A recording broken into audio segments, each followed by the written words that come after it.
নমস্কাৰ মোৰ চেনেললৈ সকলোকে আদৰণি জনাইছো। আজি বনালো ঘৰুৱা ষ্টাইল মাটন কাৰী। আহকচোন চাও মই কেনেকৈ বনালো আজি এই মাটন কাৰীখন।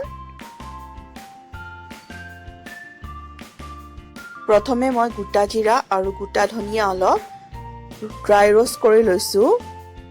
এইখিনি 2 মিনিট মান কৰিলে হ'ব,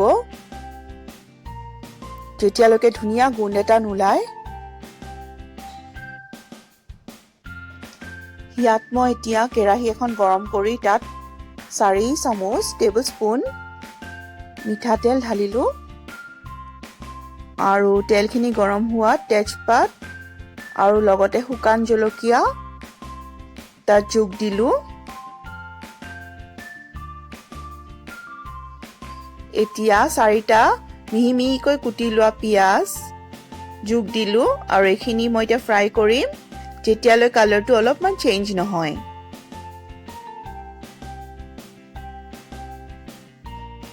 এতিয়া ইয়াত মই আদা নহৰু পেষ্ট 2 চামুচ যোগ দিছো আৰু এইখিনি যেতিয়ালৈকে কেঁচা গোন্ধটো নাযায় তেতিয়ালৈকে অলপমান ফ্ৰাই কৰি দিম।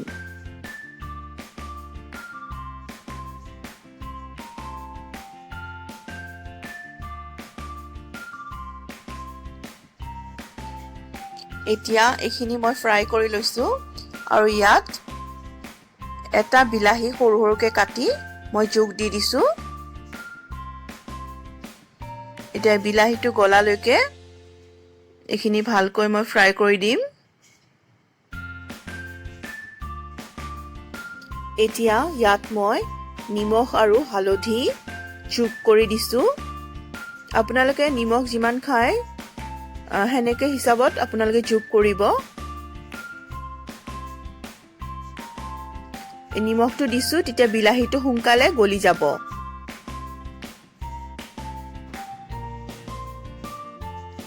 এতিয়া ইয়াত মই মাটনখিনি যোগ দিলো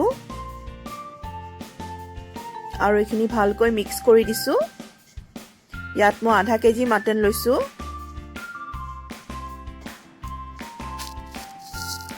এতিয়া মই ইয়াত যোগ দিছো এচামুচ এই যে মই পাউডাৰ কৰি লৈছিলো ৰোষ্ট কৰি জিৰা আৰু ধনিয়া, তাৰপিছত দিছো এচামুচ মিট মছলা, এচামুচ জালুকৰ গুড়ি আৰু এইখিনি ভালকৈ মিক্স কৰি দিছো।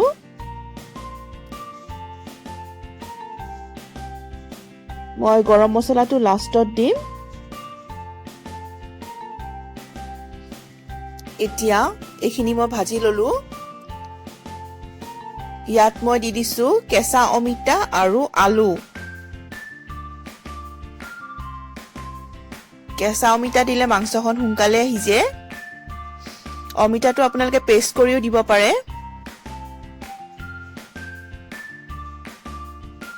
আৰু আলু দিলে মাটনখন এনেও ভাল হয়, খাবলৈ ভাল লাগে।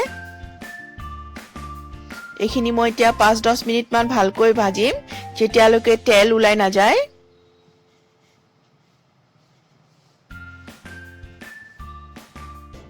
এইখিনি আমাৰ এতিয়া ফ্ৰাই কৰা হৈ গৈছে কাৰণে এতিয়া তেল এৰিছে দেখিছে সাইডত। এই মাটনখিনি আমাৰ ফ্ৰাই কৰা হৈ গৈছে। এতিয়া আমি প্ৰেছাৰ কুক কৰিম। প্ৰেছাৰ কুকাৰত দি দিম। এয়া মই মাটনখিনি প্ৰেছাৰত দি দিছো আৰু এতিয়া মই 2টামান চিটি দি দিম। ইয়াত গৰম পানী দিব, 1.5 গিলাচ গৰম পানী দি দিছো। আপোনালোকে যদি বেছি বিচাৰে দিব পাৰে, জোল যদি বেছি বিচাৰে।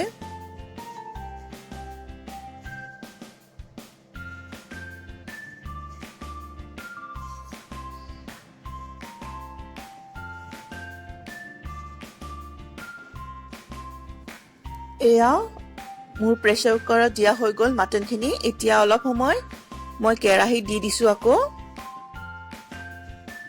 10 মিনিট মান হাই ফ্লেমত দি দিছো আৰু ইয়াত মই গৰম মছলা দিলো।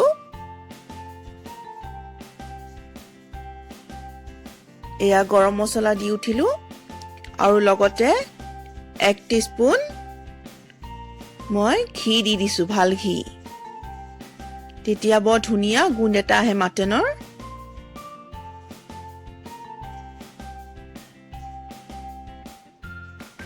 এয়া মোৰ মাটন কাৰী হৈয়ে গৈছে এতিয়া ইয়াত মই মান ধনিয়া দি দিছো মান ধনিয়া দিলে গুণটো বহুত ধুনীয়া আহে আৰু এতিয়ালৈকে যদি আপোনালোকে মোৰ চেনেলটো সাবস্ক্ৰাইব কৰা নাই সাবস্ক্ৰাইব কৰি ল'ব আৰু লগতে বেল আইকনটো টিপি দিব তেতিয়া মোৰ নতুন নতুন ৰেচিপিজবোৰ সোনকালে পাই থাকিব আজি মোৰ মাটন কাৰী হৈ গ'ল